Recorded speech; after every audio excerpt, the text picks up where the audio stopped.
자, 오늘 주제는 바로 노아의 홍수라는 주제입니다. 자, 노아 홍수는 성경에서 워낙 유명한 이야기니까 모르는 사람이 없어요. 근데 노아 홍수 이야기를 하면 과연 이게 역사인가? 아니면 굉장히 재미있는 어떤 신화 같은 스토리인가? 라는 그런 생각을 대부분을 하게 됩니다. 그래서 이 노아 홍수 사건은 창세기 6장, 7장, 8장에 기록이 되어 있는데 여러분 다 아시지만 제가 이 노아 홍수 사건이 성경에 어떻게 기록되어 있는지 한번 말씀드릴게요. 노아 홍수는 2월 10일 날 노아가 방주에 들어감으로 시작이 됐죠. 근데 홍수는 언제부터 시작됐느냐? 2월 17일부터 시작이 됐습니다. 그래서 그 비가 그치는 것이 그 다음 달 3월 29일이니까 40일 동안 밤낮을 가리지 않고 비가 온 것이죠. 그러고 나서 물이 점점 이렇게 가마야지면서 배가 아라라스 안에 머물게 돼요. 그래서 이게 150일 후입니다. 그리고 물이 거쳐서 노아의 가족이 나오는 때가 바로 그 다음에 1월 1일. 그래서 노아 홍수 사건은 총 1년 10일에 걸친 기록이에요. 근데 여기 보시면 아이고 저거는 그냥 신화나 전설이 아니구나. 금방 느낄 수 있죠. 왜? 몇 월 며칠 날 어느 지역에서 어떤 일이 일어났다는 굉장히 정확한 역사 기록이라는 걸 알 수 있어요. 그런데 정말 성경 기록한 저 역사 기록이 정말 사실이라면 그 홍수 때문에 남겨진 지구과학적인 증거들이 있을 거고 그 지구과학적 증거는 성경과 일치할 것이 당연하겠죠. 그래서 저는 성경의 기록이 정말 저 기록대로 노아 홍수 사건이 일어났는가, 그리고 그것 때문에 남아있는 지구과학적 증거들이 성경 기록과 일치하는가를 같이 보도록 하겠습니다. 자, 먼저 노아 홍수의 이 물심판은 지구상에 있었던 어떠한 사건보다 큰 사건입니다. 여러분 그렇지 않나요? 노아의 8가족 말고 다 죽어버린 사건, 이거보다 큰 사건이 없죠. 아니 그럼 하나님께서는 왜 이 어마어마한 홍수의 심판을 하실 수밖에 없었을까? 그것이 창세기 6장 5절에 나와 있어요. 여호와께서 사람의 죄악이 세상에 가득함과 그 마음에 생각하는 모든 계획을 보시고 계획이 항상 악한 품을 보시고 이렇게 돼 있어요. 우리가 사회에서는 사회가 정해놓은 법에 어긋나면 그건 악이다라고 얘기하잖아요. 죄다라고 얘기하잖아요. 성경의 죄는 뭘까요? 하나님 정하신 대로 하지 않으면. 근데 세상에 죄악이 가득하다는 건 모두가 하나님 원하시거나 하나님 정한 대로 안 하는 거예요. 그래서 그들의 모든 계획이 항상 악하다. 하나님 떠나 있었다라는 것이죠. 그래서 하나님은 심판하실 수밖에 없었는데 그날 당장 심판이 아니라 그들의 나던 120년이 되리라 하시면서 120년 후에 홍수의 심판일 것을 경고하신 것이죠. 그러면서 이제 노아에게 방주를 만들라고 하시는데 그냥 하나님 단순하게 방주 만들어 이렇게 단순하게 명령하신 것이 아니라 요와 같은 방주를 만들어라 하시면서 아주 정확한 설계도를 제시하셨습니다. 자, 어떤 방주를 만들라고 하셨는가 한번 보면 먼저 재료를 알려주셨어요. 너는 잣나무로 너를 위하여 방주를 만들어. 그다음에 구조는 칸들을 막아라. 칸들을 막아야 구조적으로 튼튼하고 동물들 종류별로 실을 수 있겠죠. 역청을 암과 밖에 다 칠하라. 역청을 칠해야 나무도 잘 썩지 않고 물도 스며들지 않기 때문에 이렇게 세세하게 말씀해 주셨어요. 그 다음에 아주 크기를 정확하게 말씀하셨어요. 내가 만들 방주는 이러하니 길이는 300규빗, 너비는 50규빗, 높이는 30규빗. 근데 이 크기는 아주 중요하니까 조금 후에 조금 더 정확하게 말씀드리고요. 이 방주의 모습을 보면 거기 창이 있었어요. 위에서부터 한 규빗분에 쭉 창이 있었고요. 문이 옆에 있었고 입에는 상중하 3층짜리로 만들라고 하셨습니다.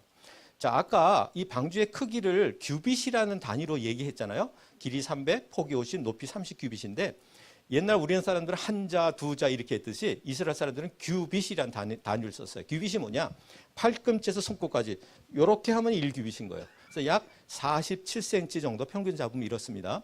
그러면 이제 메타 단위로 환산을 할 수 있겠죠? 그러면 어떻게 되냐면 길이가 137m, 폭은 23m, 높이는 13m이 됩니다.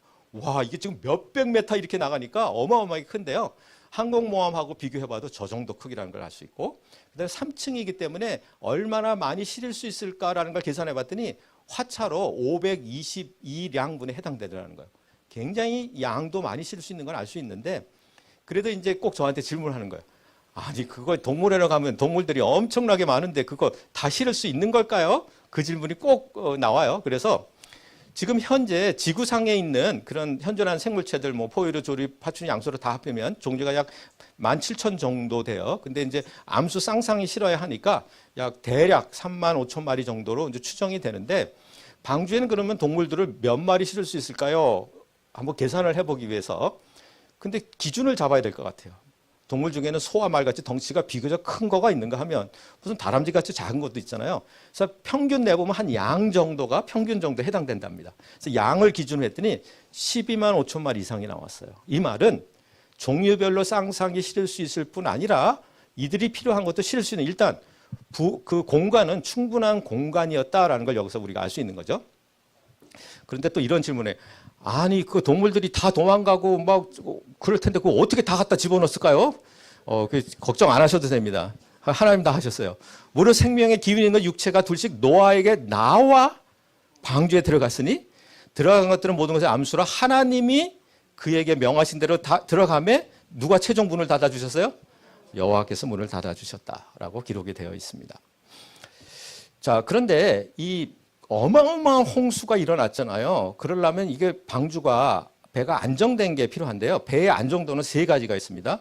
파랑 안정성, 복원 안정성, 구조 안정성. 이 세 가지가 있어야 배는 풍랑 속에서도 깨지지 않고 또 가라앉지 않고 갈 수 있는 거죠. 그런데 이제 파랑 안정성이 좋으려면 이런 모습이면 파랑 안정성이 좋아요. 또 복원 안정성이 좋으려면 저런 모습이면 복원 안정성이 좋아요.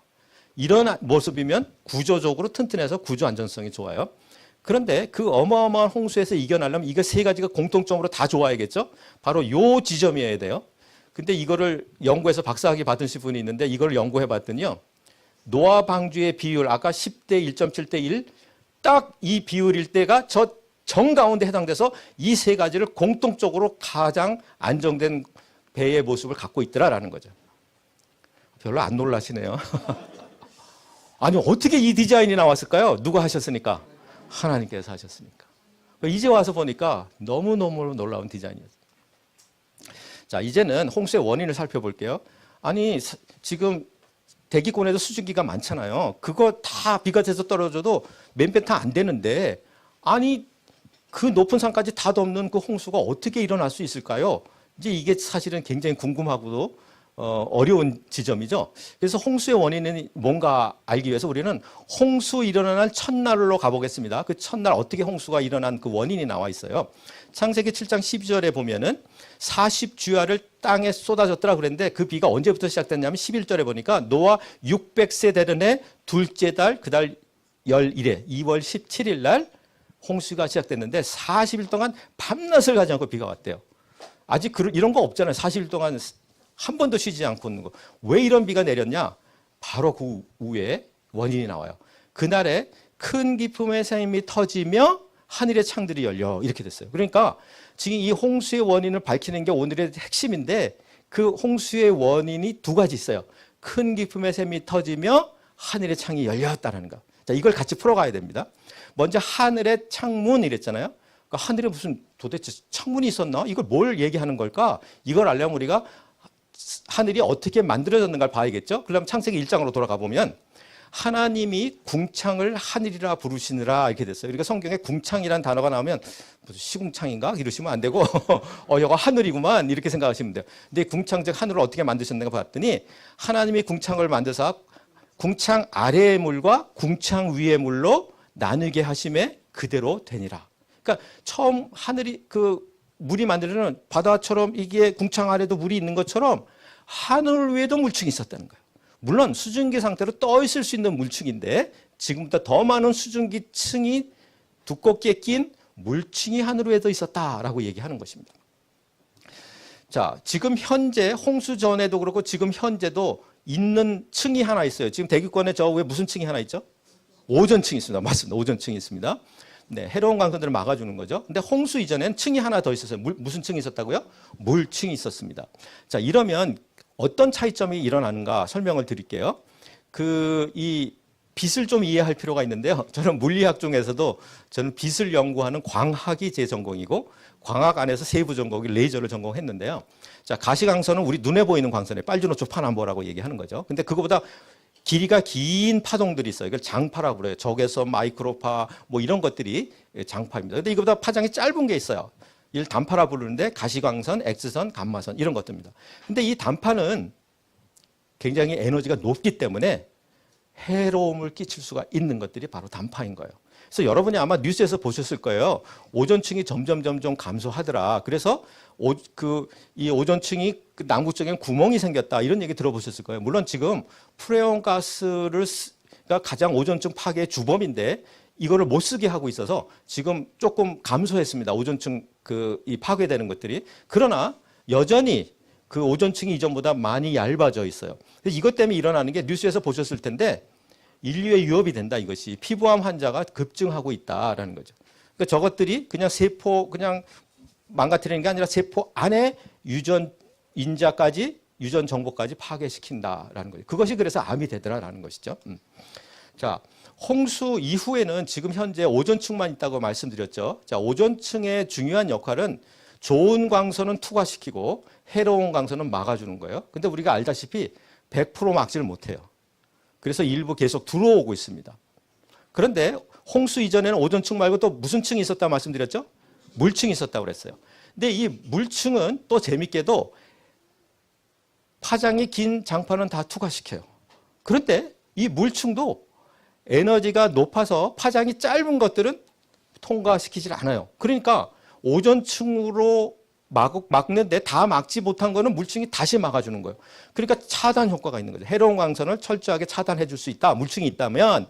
그다음에 또 하나는 물층이 지구를 싸고 있으면 얘가 마치 비닐하우스처럼 온실 효과 작용도 할 수 있다라는 것이에요. 자, 설명을 조금 더 자세히 드리면 이렇습니다.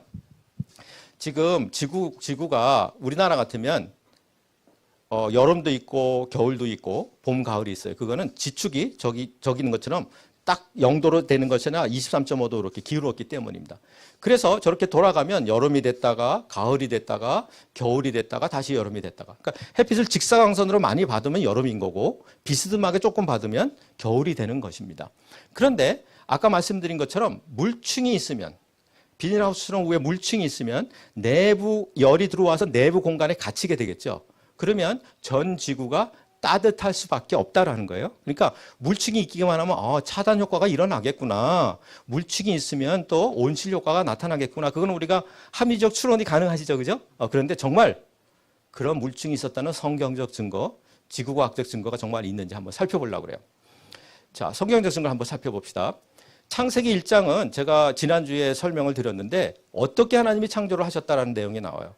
창세기 2장은 그때 하나님이 창조한 그 지구의 모습이 어땠다라는 걸 다시 자세히 설명하기 시작합니다. 그래서 이 창세기 2장 4절을 보면 이것이 천지가 창조될 때에 하늘과 땅의 내력이다. 즉 이런 식으로 만들어져 있다라고 하면서 첫 번째 나오는 게 뭐냐면 여호와 하나님이 땅에 뭘 내리하면서요? 비를 내리셨다. 와, 그때 비가 없었대요. 아니 비가 없으면 어떻게 식물이 자라고 동물이 자랄까? 어떻게 그때는 지금과 달랐는지 나오는데 6절에 안개만 땅에서 올라와 온 지면을 적시더라. 그러니까 지구에 처음에는 비가 안 왔다. 그래서 안개라는 것으로 수분이 공급되고 있었다라는 표현이 나오잖아요. 자, 이거를 제가 이제 좀 쉽게 이해해드리기 위해서 이런 예를 저는 많이 듭니다. 여러분 비닐하우스에 들어가 보신 적 있나요? 네, 그 안에 들어가면 비를 안 맞죠. 그 안에 들어가면 또 굉장히 따뜻하죠. 네, 그 안에 들어가면 건조해요, 습해요? 습해요. 안개처럼 늘 서려 있어요. 안개처럼 서려 있고 따뜻하고 비는 안 온다. 뭐가 있을 때? 비닐하우스. 전 지구가 그랬다는 거예요. 왜? 뭐가 있었으니까? 물층이 있었으니까. 네. 그래서 물층이라는 걸 알면 저걸 해석할 방법이 없는 거죠. 퀴즈. 성경에서 제일 오래 산 사람 누굴까요? 무드셀라. 네, 몇 살까지 살았죠? 지금 왔다 갔다 하세요. 네, 969세. 아담은요? 오, 네, 맞았습니다. 그럼 또 하나. 오늘 주인공 노아는 950세. 근데요, 제가 이제 중고등부 때 저 성경에 저걸 읽고는 야, 저거 좀 심하다. 좀 과장이 너무 심한데? 그때 비타민을 먹었겠어? 예방주사를 맞았겠어? 969세. 이게 도저히 그때 저 믿음으로 안 받아들여지는 거예요. 근데 여러분 그 반올림이라는 거 있잖아요. 그래서 저게 96세 9개월이구나. 93세, 95세. 와, 나 정말 천재네. 이제 새로운 성경 해석을 했어요. 근데 금방 문제가 생겼어요. 그럼 모세는 12살에 죽었냐? 그럼 다윗은 7살에 죽었나? 이게 말이 안 되는 거잖아요. 그래서 성경에 이제 인문들의 나이를 다 조사했더니 이와 같이 나왔어요. 평균을 잡아서 그래프를 연결하면 이와 같아요. 너무 놀랍게도 요 지점을 딱 기점으로 인간의 수명이 급격히 감소하고 있어요. 언제부터? 노아 때부터. 이 말은 노아 때 엄청난 격변이 일어났으면 틀림이 없다라는 거죠. 어떤 일이 일어났을까요? 물층이 몽땅 비가 돼서 떨어졌죠. 그러면 어떻게 될까요? 해로운 광선이 그대로 확 들어오는 거죠. 여러분, 그 왜 암이 생기느냐? 피부 세포를 변화시키기 때문이에요. 근데 이것이 DNA를 바꿔버리는 거죠. 그러면 문제가 뭐냐 하면 DNA를 바꾸면 그것은 나에서 끝나지 않아요. 내 자손에게 계속 연결되는 거예요.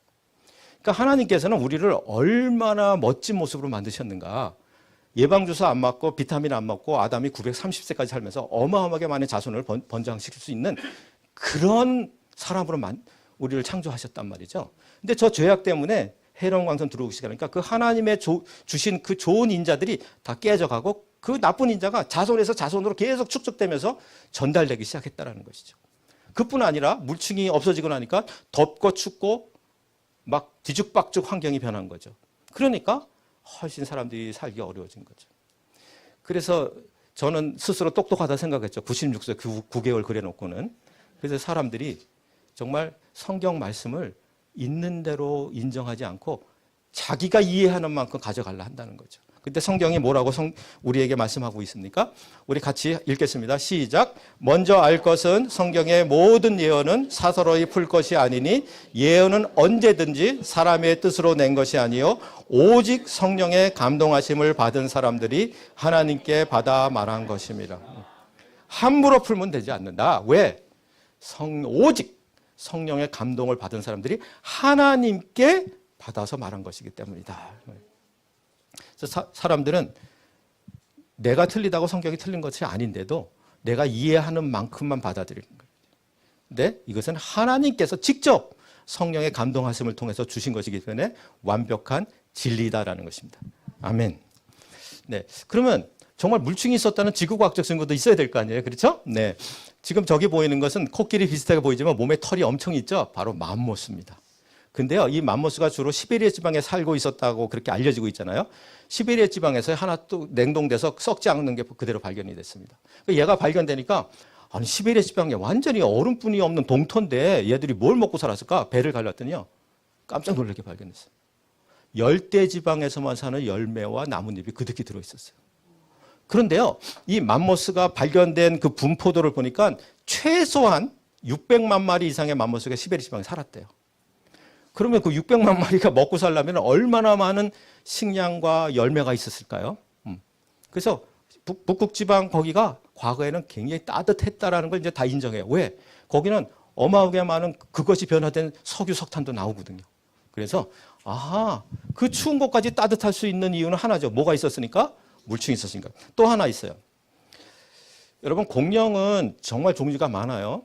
그래서 물론 작은 공룡도 있긴 합니다. 그러나 대부분의 덩치가 뭐 상상하지 못할 정도로 크죠. 근데 이 공룡은 파충류들처럼 추우면 못 살아요. 더운 곳에서만 살 수 있고요. 그다음에 식량이 많아야만 살 수 있어요. 자, 그런데 지금 여기 보이시는 이 빨간 점들이 전부 공룡의 화석이 발견된 지역이에요.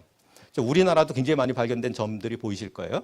근데 더 놀라운 것은 남극에서도 발견되고 북극에서도 발견돼요. 추우면 못 살고 식량이 많이 있어야지만 사는 공룡이. 그 말은 뭐예요? 북극과 남극도 과거에는 어땠다?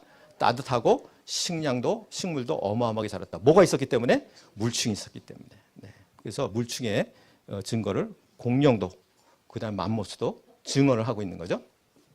자, 아까 홍수가 시작되는 건 두 가지라고 그랬어요. 큰 기품의 샘들이 터지며 하늘의 창이 열렸다고 그랬어요. 그죠? 저 말은 하늘의 창이 열리도록 한 것이 큰 기품의 샘이었다는 걸 보여주고 있죠. 큰 기품의 샘, 제일 깊은 곳에서 터져 올라오는 건 바로 뭘까요? 화산인 거죠. 자, 화산 폭발이 되면 화산재들이 상공 수십 미터로 올라가게 되는데요. 요 사이도 화산 폭발이 일어나면 예외 없이 큰 비가 내려요. 왜 그런지 아세요? 화산재들이 은결 핵작용을 해서 수증기들을 빨아들여서 물방울에서 다 내리는 거예요. 그래서 화산 폭발이 일어나면 그 근처에 얼마 안 있어 어마어마한 홍수가 일어납니다. 즉 안정적으로 있던 물층이 왕창 비가 돼서 떨어지는 원인이 기품의 샘이었다라는 거죠.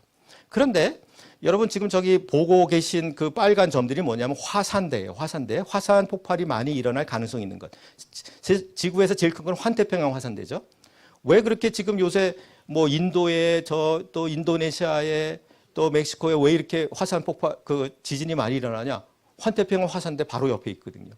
근데 여러분 아까 얘기할 때 깊음의 샘이 먼저 터졌다고 그랬죠. 그죠? 그럼 깊은 곳에서 화산 폭발이 일어나는데 대륙에 가까운 곳에 화산대들이 있잖아요. 그럼 뭐가 일어날 것 같아요? 화산 폭발, 지진이 일어나면 제일 무서운 거? 해일. 그러면 비가 먼저 지상을 덮을까요? 바닷물이 먼저 덮어버릴까요? 바닷물이 덮겠죠?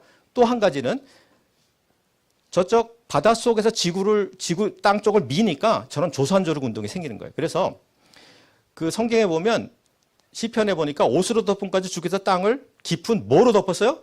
바다로 덮었어요. 바다로. 그 다음엔 물들이 산들 위에까지 솟아올랐어요. 그 다음 8절에 보니까 산을 오르고 골짜기 날에 간다. 즉 바닷속에서 육지를 밀게 되니까 저런 조산조력 운동에 의해서 큰 산맥과 깊은 골짜기가 만들어질 수밖에 없었다라는 거죠. 그래서 여러분이 학교에서 배울 때는 아마 판구조 이론이라는 걸 배우셨을 거예요. 세계 산맥들이 어떻게 생겼냐 하면 세계에 여러 개의 판이 있는데 이것들이 서서히 오랜 세월 밀려서 된 거야. 이렇게 배우셨을 거예요. 근데 웬걸 최근에 지구에서 제일 높다는 히말라야, 알프스, 안데스 산맥을 다 조사해 보니까 이거는 굉장히 빠른 속도로 조산 조력의 운동에 의해서 저런 산맥들이 다 만들어졌다는 증거들이 발견되고 있습니다. 자, 그러면 홍수가 전 세계를 다 덮은 적이 있었다면 당연히 그 홍수가 전 세계를 덮었다는 증거들이 남아있을 텐데 뭐가 있는지 한번 살펴보죠.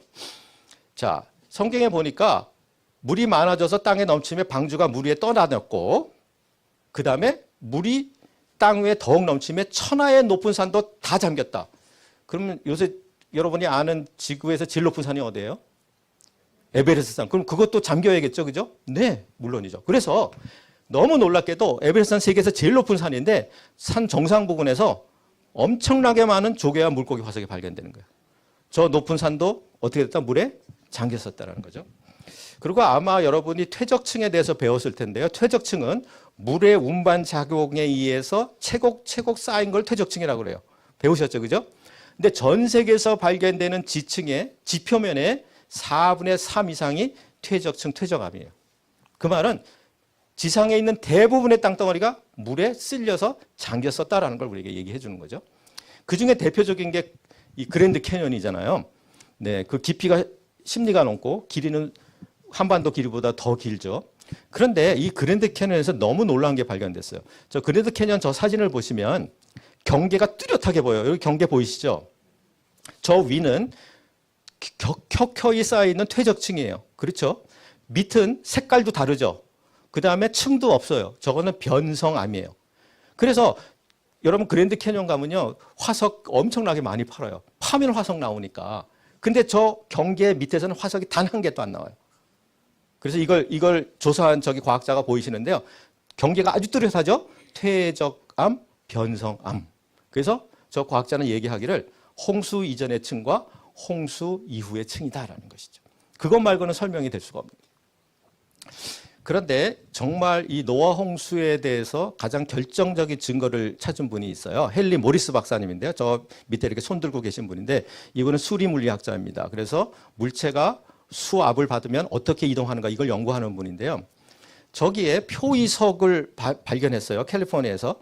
지금 저 산은 사암으로 되어 있어요. 사암. 근데 저기 있는 돌은 화성암이에요.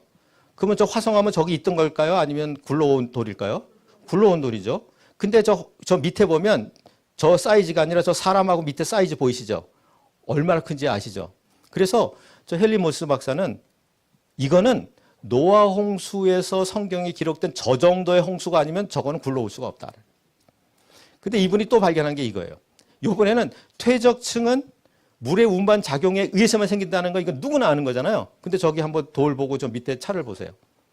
저 돌이 물에 의해서 쓸려서 저기라면 성경에 기록된 노아 홍수와 같은 그 홍수 외에 지구상에서 요새 일어난 홍수 같은 절대 일어날 수 없다. 저걸 연구해서 저 헨리 모리스 박사님 사실은 창조 과학의 최초로 과학적 연구를 한 선구자이십니다. 그 다음에 이 지층이 갑작스럽게 됐다는 가장 결정적 증거가 바로 다지층 나무 화석인데요. 저기 보시면 나무가 있는데 층이 이렇게 보이시죠? 퇴적층이 이렇게 쌓이고 있어요. 근데 지금 요 경계가 좀 뚜렷해서 요걸 설명드리면 요 아래는 석탄층이고 위는 셰일층이에요. 근데 진화론에서 이렇게 얘기해요. 석탄층에서 지층이 쌓여서 셰일층으로 넘어가는데 700만 년 걸린대요. 그럼 여러분 이게 설명이 되나요? 나무가 서 있는데 흙에 쌓여 있는데 700만 년 동안 꼿꼿이 있어요. 그 설명이 가능해요, 불가능해요? 불가능한 거죠. 근데 이거는 근데 한두 군데서 발견되는 게 아니에요. 세계 곳곳에서 발견돼요. 그래서 다지층 나무는 나무 화석은 지층이 갑작스럽게 만들어졌다는 걸 결정적으로 보이는 증거입니다. 석탄은 어떻게 만들어진 거냐? 식물성이 탄화돼서 만들어진 거예요. 자, 우리가 나무를 가지고 수출 만드는 과정도 탄화 과정이다라고 얘기해요. 근데 여러분 나무를 어떻게 하면 수치되죠? 태우면 재가 돼요. 그래서 수출 만드는 걸 굽는다는 표현을 써요. 왜냐하면 공기 차단하고 열만 가하기 때문에. 그래서 저 석탄이 만들어지려면 나무가 갑작스러운 지층에 의해서 눌려야 돼요. 꽉 누르면 공기가 안 들어가겠죠. 그다음에 여러분 압력이 세지면 온도가 어떻게 될까요? 올라가요. 고압이면 고온. 그래야지만 석탄이 되는 거예요. 그러니까 석탄의 증거는 갑작스럽게 식물들이 엄청난 격변적으로 지층이 쌓였다는 걸 우리에게 보여주는 거죠. 근데 이것을 증명하는 결정적인 일이 일어나게 됩니다. 바로 그 세인트 헬렌 화산이 워싱턴 주에 있는 세인트 헬렌 화산이 1980년에 폭발을 했어요. 얼마나 큰 폭발이었냐? 이게 이제 폭발 장면인데 이 비디오를 보시면은 저 폭발이 일어나고 있죠. 저 폭발이 일어나서 산 반이 날아가 버렸어요. 위에 같은 산이 아래 같은 산이 돼 있습니다. 현재는. 그러면 저 산이 날아가서 그 주위에 쌓였어요. 그래서 이렇게 쌓였어요. 저게 몇 주 만에 쌓였어요. 저렇게. 그런데 저게 쌓여서 눌리기 시작하니까 토탄이 됐어요. 조금 지나면 저게 석탄이 됩니다. 그러니까 무슨 얘기냐? 토탄, 석탄은 갑작스러운 격변에 의해서 빠른 시간 내에 만들어질 수 있는 거다라는 것을 우리에게 보여주는 거죠. 자, 지금 석유 매장 분포가 나오고 있는데요. 식물성이 탄화된 것이 석탄이고 동물성이 탄화된 것이 뭡니까? 석유입니다. 근데 한번 여러분 상상해 보세요. 동물들이 사시다가 돌아가셨어요. 흙에 묻혔어요. 자, 그럼 석유가 될까요? 부패돼서 썩고 말까요? 부패돼서 썩고 말죠. 근데 보세요. 아까 홍수 이전에는 물층이 있었기 때문에 전 세계가 다 따뜻하고 식량이 풍부했어요. 그러니까 600만 마리나 되는 맘모스가 시베리아 지방에 살 수 있었죠. 또한 수백 마리, 수억 마리 뭐 상상 못할 거예요. 그렇게 전 세계에 공룡들이 있었죠. 그뿐 아니라 어마어마하게 많은 해양 생물들도 있었겠죠. 근데 그것이 한꺼번에 가서 묻혔어요. 눌렸어요. 탄화돼서 석유가 된 것입니다. 그래서 석유가 어디서 발견돼요? 사막 한가운데서, 바다 한가운데서, 저 북극 남극에서. 그 말은 전 세계적으로 엄청난 격변에 의해서 묻힐 수밖에 없었다는 거죠. 여러분 뭐 일주일에 한 번은 주유소 가시잖아요. 그 휘발유와 석유가 결정적인 홍수의 증거라는 거죠. 그러니까 휘발유 드시면서 이제는 어떻게 해야 돼요? 할렐루야 노아 홍수, 할렐루야 노아 홍수. 홍수 증거 속에 우리가 살고 있어요. 우리 합성 세제 뭐 이 플라스틱 전부 다 어디서 나왔어요? 석유에서 나왔어요. 이거 다 홍수의 증거인 것입니다. 자, 그런데 뭐니 해도 화석이 가장 결정적인 증거입니다. 여러분 물고기가 죽으면 A처럼 될까요? B처럼 될까요? 일단 물고기가 죽으면 가라앉아요? 떠요? 떠요. 그래 부패되고 뜯어먹히고 형체가 안 남아요. 어떻게 해야지만 화석이 되느냐? 갑작스럽게 묻혀야 돼요. 공기가 차단돼야 돼요. 그 다음에 그 아래 갇혀서 유기물과 무기물이 치환되면서 화석이 되는 거예요.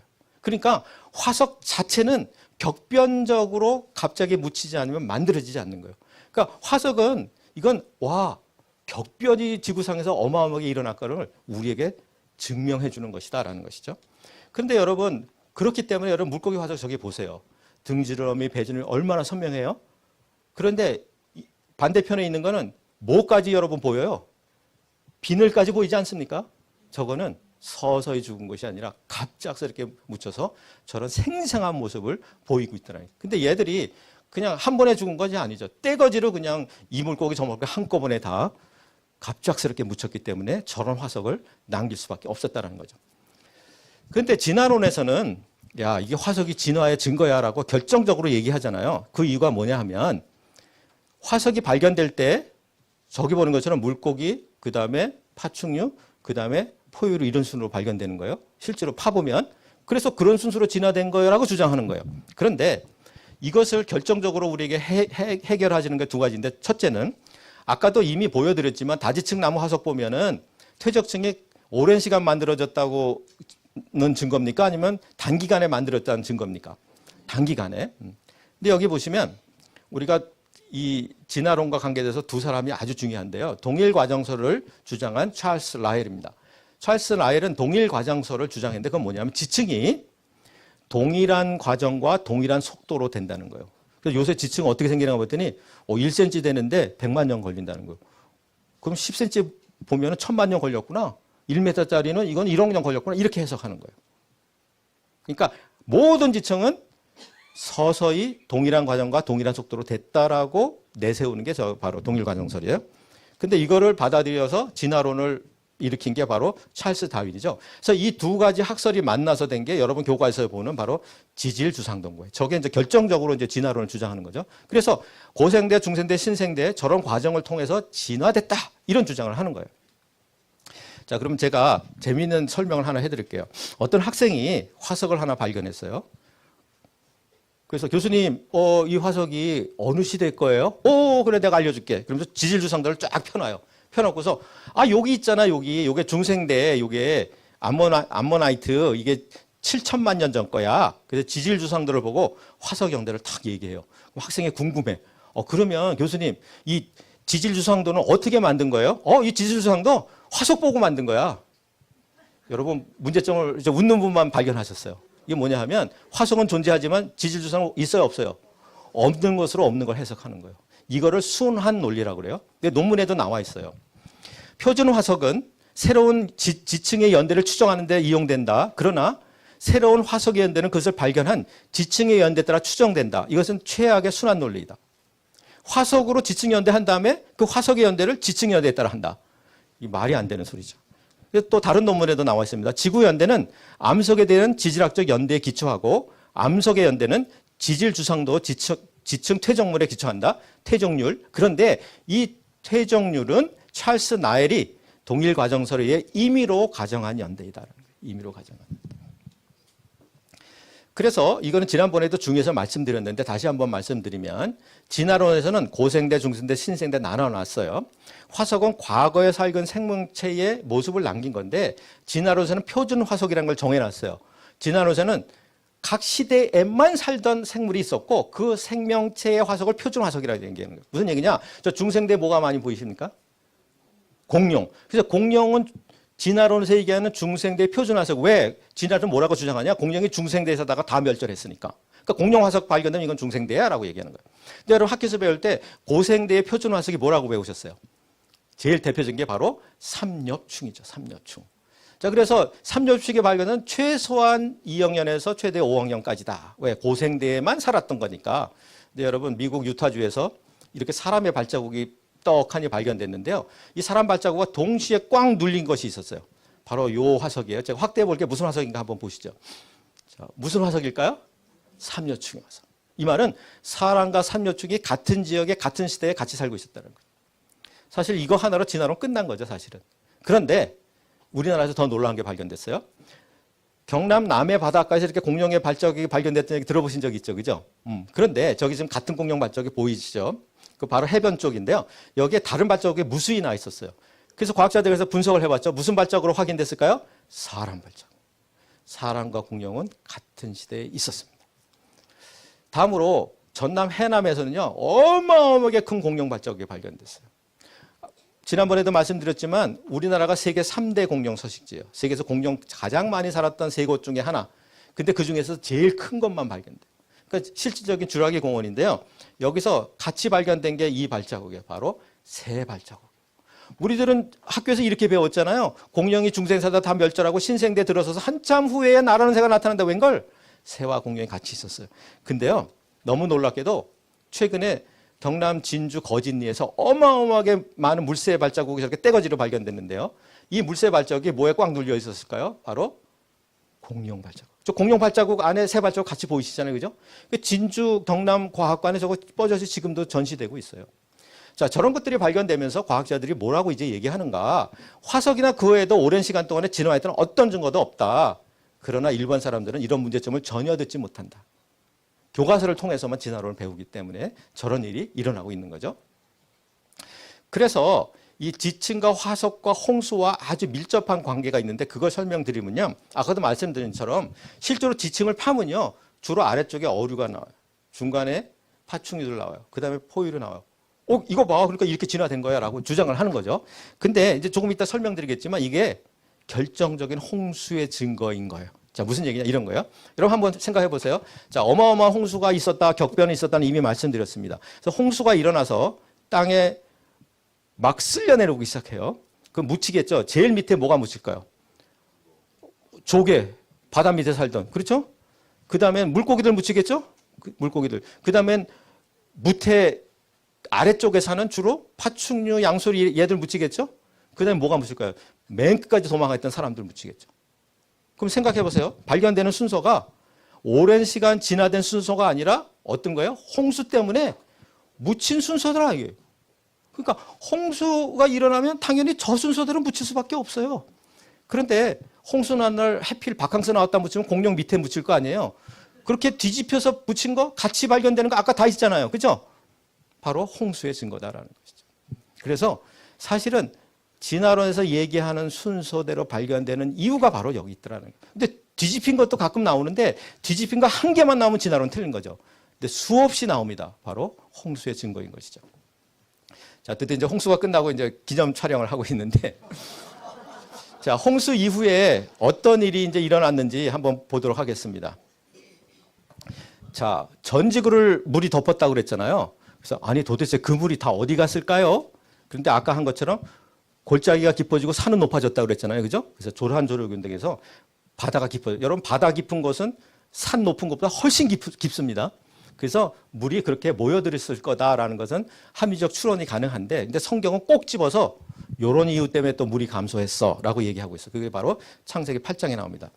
하나님이 노아와 그와 함께 방주에 있는 모든 들짐승과 가축을 기억하사 하나님이 바람을 땅에 불게 하심에 물이 줄어들었다.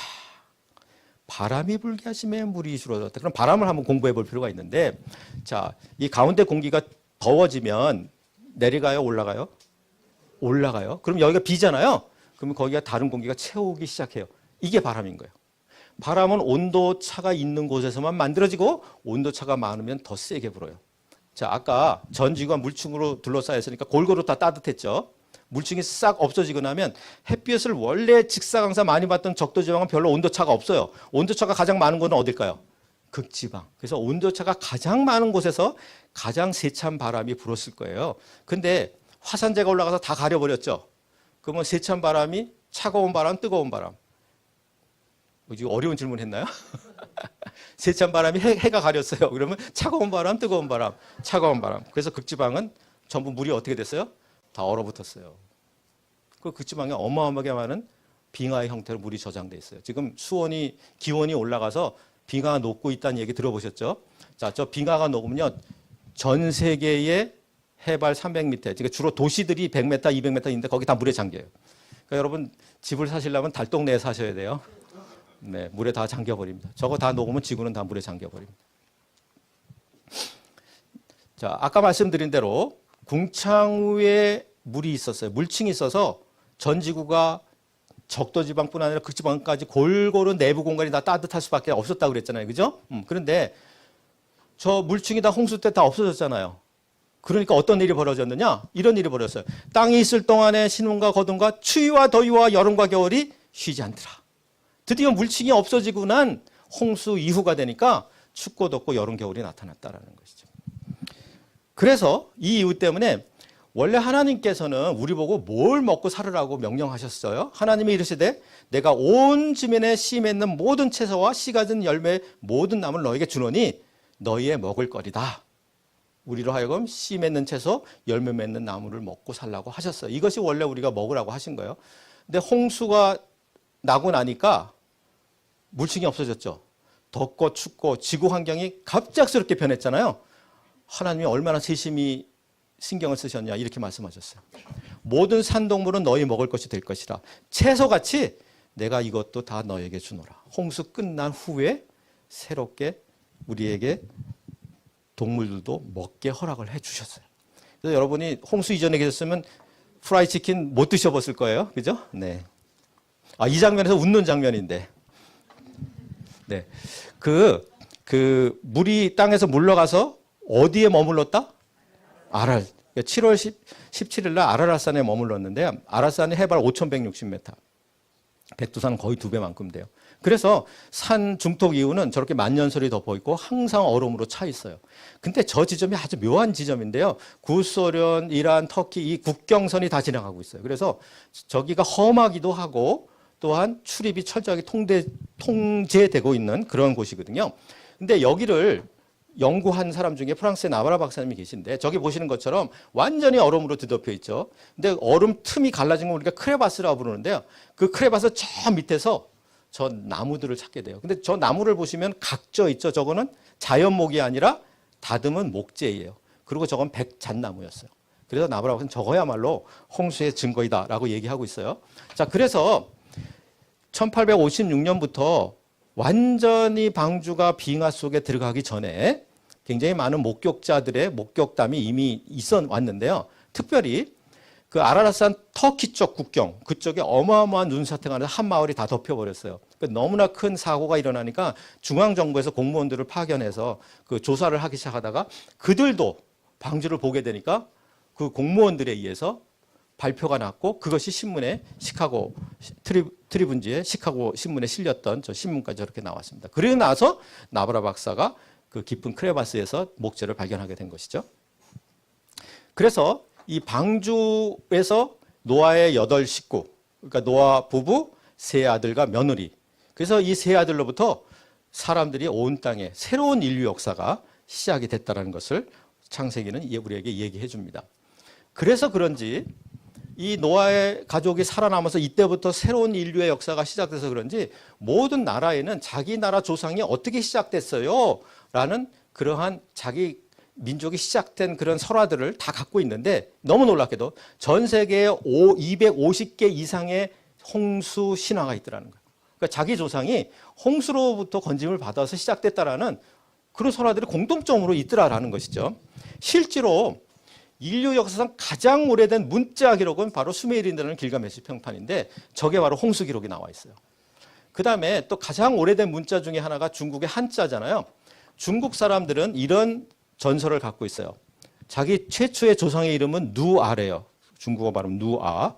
근데 그 누아가 어마어마하게 큰 배를 만들어서 그 8가족이 탔기 때문에 살아남았다라는 설화를 갖고 있어요. 근데 여기 큰 배가 배선이잖아. 이거 한번 보세요. 3글자로 돼 있죠. 배주, 8팔, 입구. 8명의 사람이 배를 탄 것이 큰 배선이다. 그러니까 우연히 일치가 아니라는 것을 우리가 이걸 통해서 알 수 있는 거죠. 여러분 무지개가 언제 왜 생기죠?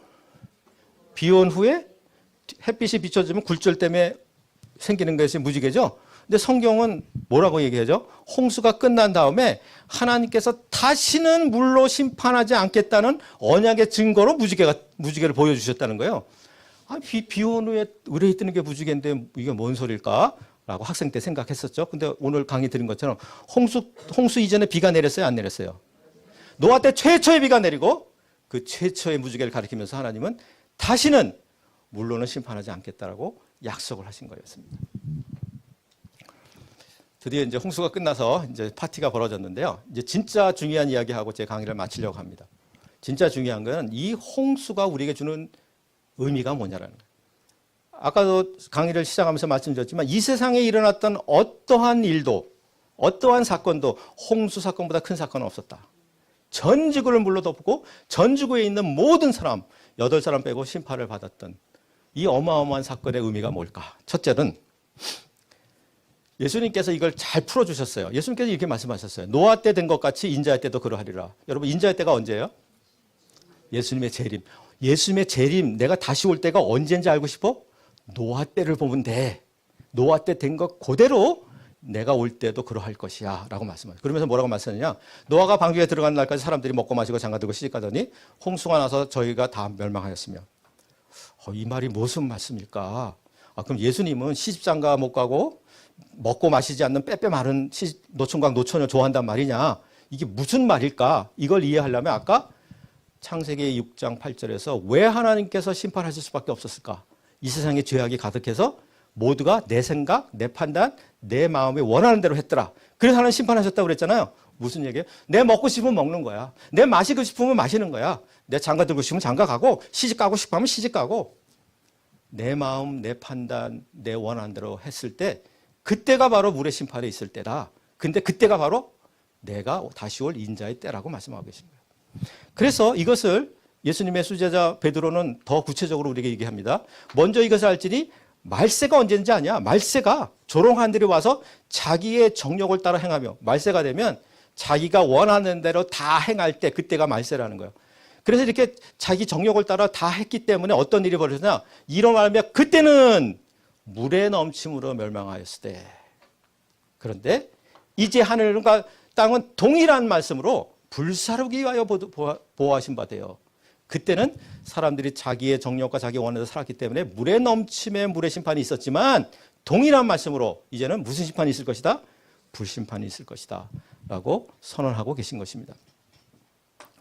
여러분 한번 노아 때를 상상을 해보세요. 그때는 비가 없던 시대입니다. 근데 노아가 사람들에게 선포하는 거예요. 하나님이 비가 내려서 홍수 심판을 할 거 다 죽게 돼. 그러니까 빨리 방주로 들어와야 돼 라고 선포를 했어요. 근데 저기 사람들 보이지만 그 사람들이 노아를 어떻게 생각했을까요?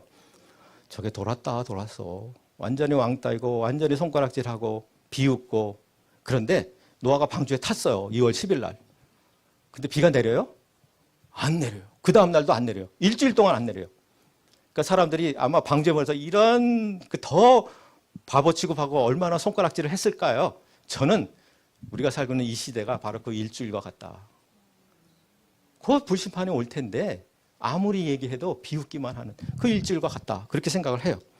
그래서 그런 상황 속에서 노아는 어땠습니까? 우리 다 같이 읽을까요? 시작. 노아가 여호와께서 자기에게 명하신 대로 다 준행했더라. 첫 번째 교훈은 절대 순종의 노아다. 여러분 이 말이 한 번 나오지 않아요. 여러 번 반복돼요. 하나님 말씀하신 대로. 아까도 말씀드렸지만 해는 쨍쨍하고 한 번도 비를 못 봤는데 비가 내려서 망한다는데 방주를 지으라 그러는데 저 절대 순종이 아니면 할 수 없는 것이죠. 네, 그래서 우리가 이 시간에 우리가 노아 홍수로부터 배울 첫 번째는 절대 순종이다. 다음으로는 히브리서에 이런 말씀이 있어요. 믿음으로 노아는 아직 보지 못하는 일에 경고하심을 받아 경외함으로 방주를 준비하여 그 집을 구원하였으니 이런 말미암아 세상을 정죄하고 믿음에 따르는 의의 상속자가 되었느니라. 이게 무슨 말씀이냐 이런 얘기예요. 여러분 하나님께서 물심판을 하기로 결정을 하셨어요. 그래서 그 물심판을 선포하고 알려줄 노아가 필요한 것이죠. 그래서 노아에게 두 가지 탑 시크릿을 알려줍니다. 앞으로 물심판이 일어날 거야. 방주를 통해서만 너가 구원받는다. 이 두 가지 비밀을 알려주고 그가 노아로서의 선지자를 감당케 하셨어요. 맞습니까? 그런데 하나님은 이 시대에도 노아를 필요로 하십니다. 그래서 노아에게 알렸던 것과 똑같은 탑시크릿 두 개를 우리에게 이미 알려주셨어요. 앞으로 무슨 심판이 있을 것이다? 불심판이다. 우리가 어떻게 구원받는다? 예수 그리스도를 통해서만. 여러분 이 두 가지를 알고 계십니까? 믿고 계십니까? 우리가 노아이다. 우리가 이 시대의 노아다라는 거예요. 이 가슴이 좀 커지셔야죠. 우리가 선지자인데. 우리로 하여금 불심판을 선포하고 예수 그리스도를 전하기 위해서 이 시대의 노아로 삼기 위해서 노아에게 알려줬던 것과 똑같은 탑시크릿을 우리에게 알리셨다. 그래서 이 노아 홍수에 우리에게 주는 두 번째 교훈은 우리가 이 시대의 노아이다. 아무리 손가락질하고 아무리 비웃고 아무리 왕따를 해도 이 사명을 감당할 이 시대의 노아이다라는 것입니다. 근데 진짜 중요한 거 한 가지 남아있어요. 이 그림을 보시면서 이게 퍼뜩 생각이 나야 돼요. 안 그러면 다시 처음부터 제가 강의 다시 시작해야 돼요. 혹시 뭐가 보이십니까? 이게 보이셔야 되는데. 물심판이 있었던 것처럼 불심판은 반드시 있을 것이다. 방주를 구원하신 하나님이 십자가를 통해서 구원하신다. 여러분, 아까도 몇 번 말씀드렸지만 이 노아 홍수 사건은 지구상에 있었던 가장 엄청난 사건이에요. 8명 빼고 모두 죽은 사건. 이거보다 큰 사건이 없었어요. 하나님은 어떻게 이 어마어마한 일을 할 수밖에 없었을까? 하나님에 대한 전면적인 죄에 대해서는 하나님은 전면적인 심판을 하실 수밖에 없는 하나님이시다. 공의의 하나님, 거룩의 하나님이시다. 라는 거예요. 그러나 하나님 명령한 대로 순종하는 자에게는 구원이 있다라는 거예요. 그걸 보여주기 위해서 하나님은 전 지구를 물속에 담는 그것도 감행하셨어요. 그런데 이 어마어마한 사건은 사실은 샘플이에요. 신학적 용어로 예표일 따름이에요. 진짜 있는 것을 리얼하고 그럴 수밖에 없다는 걸 보여주시기 위해서 전 지구를 물에 담그셨 하나님이시다라는 거예요. 진짜는 불심판이고 예수 그리스도를 통한 구원이다라는 거예요. 이게 얼마나 정말 리얼한 거고 정말 일어날 거고 그걸 보여주기 위해서 그 어마어마한 노아 홍수 사건도 감행하셨다라는 것입니다. 그래서 이 노아 홍수 사건이 얼마나 중요한 사건이에요. 종말론적 사건이다. 마지막을 우리에게 가르쳐주는 그 사건이다라는 것입니다. 근데 여기 우리에게 대한 무서운 경고가 여기 있습니다. 우리 같이 읽을까요? 시작. 방주에서 물로 말미암아 구원을 얻은 자가 몇 명뿐이니 겨우 8명이라. 겨우 8명이라. 저 교회 다니는데요. 장담 못합니다. 우리 부모님이 장로님이고 권사님인데요. 보장 못합니다. 방주에 대한 소식을 들었지만 그거 알았지만 구원자가 몇 명이냐? 겨우 8명이라고 우리에게 얘기하고 있습니다. 그래서 우리가 물심판은 분명히 있었던 것처럼 불심판도 분명히 있다라는 거예요. 그래서 방주를 통해서만 구원받는 것처럼 예수 십자가 구원, 예수 그리스도를 통해서만 우리가 구원을 받는다는 것이죠.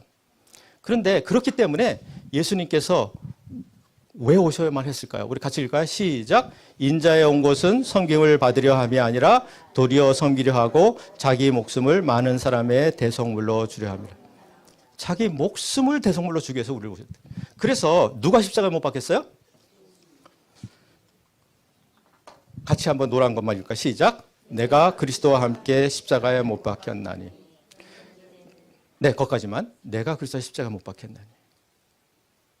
여러분 전도 나가 보셨죠? 시골 같은데 전도 나가면 할머니 예수 믿고 구원받았어요. 예수님 우리 애 돌아가셨어요. 야, 나도 다 알아. 로마 공격에 팩 죽였다며? 다 알고 있어요. 나도 예수와 함께 십자가에 못 박혔다는 이 사실이 같이 받아들여지지 않는다면 십자가 사건은 그 사건일 뿐이에요. 내 사건은 아닌 것이에요. 나도 그리스도와 함께 십자가에 못 박혀 죽어야 되는 거예요. 그래서 성경은 거듭나야 된다라고. 한 알의 미랄이 땅에 떨어져 죽어야 된다고 얘기하는 거예요. 그것이 받아들여져야 하나님을 믿는 믿음 안에서 우리가 살아가는 것이죠. 근데 사실 교회에서 제일 많이 쓰는 단어가 믿음인데 하도 이 믿음이다, 믿음이라는 단어를 쓰다 보니까 믿음의 의미가 좀 불분명해진 것 같아요. 그래서 이 믿음이 무엇인가에 대해서만 말씀드리고 마치고자 하는데요. 여러분이 아마 혹시 캐나다와 미국 국경에 있는 나이아가라 폭포 한번 가보신 분이 계실 거예요. 근데요, 이게 정말로 실제로 있었는데 이 나이아가라 폭포를 줄타기 고개로 걷는 사람이 있었어요. 여러분, 우리나라 최초로 아이맥스 영화가 그 63빌딩에서 있었는데요. 첫 번째 영화가 바로 나이아가라였어요. 보신 분이 있을지 모르겠어요. 근데 나이아가라 폭포에 가면은요, 이거 365일 지금도 틀어주고 있어요. 근데 이 인물은 실존 인물을 영화화한 건데요. 이분이 바로 찰스 브론딘이라는 사람입니다. 1829년에 이분이 줄타기로 나이아가라 폭포를 건너가겠다고 줄을 묶어놓고 가겠다 그러니까 수많은 인파가 모여들었어요. 여러분, 제가 줄타기로 이걸 건너갔어요. 근데 이분이 세계 제1인자거든요. 줄타기 고개. 건너갔을까요? 못 건너갔을까요? 당당하게 건너갔어요. 뭐 흐트림 없이 딱 건너갔어요. 그러니까 이 사람이 건너갔다 오니까 저 폭포 위를 수많은 사람이 전부 일어나서 기립박수를 치기 시작하는데 기립박수가 끝나질 않는 거예요. 그러니까 이 사람이 잠깐만요. 그럼 좋습니다. 그럼 제가 더 어려운 거 하나 할게요. 그럼 요번엔 제가 사람을 하나 업고 건너갈게요. 이것도 제가 할 수 있을까요? 물론이죠. 봤거든요. 네! 박수치고 난리가 났어요. 그럼 좋아요. 지금부터 할게요. 그럼 누가 하나 좀 나와주시죠. 그랬더니 갑자기 찬물을 끼었는데 조용해졌어요. 시컨 갈 수 있다고 그랬는데 나오라고 그러니까 정말 없습니까? 아무도 안 나오는 거예요. 마지막으로 없습니다. 정말 없습니까? 근데 한 사람이 나왔어요. 그 사람은 이 사람의 절친이자 이 사람의 매니저였어요. 이 사람을 진짜로 업고 건너갔어요. 거기 수많은 인파가 이 고개사 건너갈 봤어요. 그래서 건너갈 수 있다고 알았어요. 그렇지만 이 고개사가 건너갈 수 있다고 믿은 사람 누구였을까요? 친구 한 사람뿐이었다는 거예요. 고개사가 친구를 업고 건너가는데 실력은 알지만 엎혀보니까 와 겁난다. 야 친구야 그만 가자. 뒤로 빽빽빽. 믿음이라는 것은 자기의 목표와 방향을 맡기는 게 믿음인 것이에요. 근데 고개사가 친구를 업고 가다가 만약에 폭포로 떨어지면 어떻게 된 거예요? 친구는 죽는다 이거예요. 믿음은 이해하고 공부하고 어그리하는 게 아니라 자기 생명을 맡기는 게 믿음이다라는 거예요. 그래서 성경은 거듭나야 된다고 얘기한 거예요. 그래서 하나님의 미래에 떨어져 죽어야 된다고 얘기하는 거예요. 그래서 믿음은 저 구원의 확신 공부했거든요. 구원의 확신 암송도 할 수 있어요. 지금 암송하고 공부하고 이해한 게 구원이 아니다. 믿음이 아니다. 믿음은 자기의 인생의 목표를 맡기는 것이요. 자기의 생명을 맡기는 게 믿음이다라는 거예요.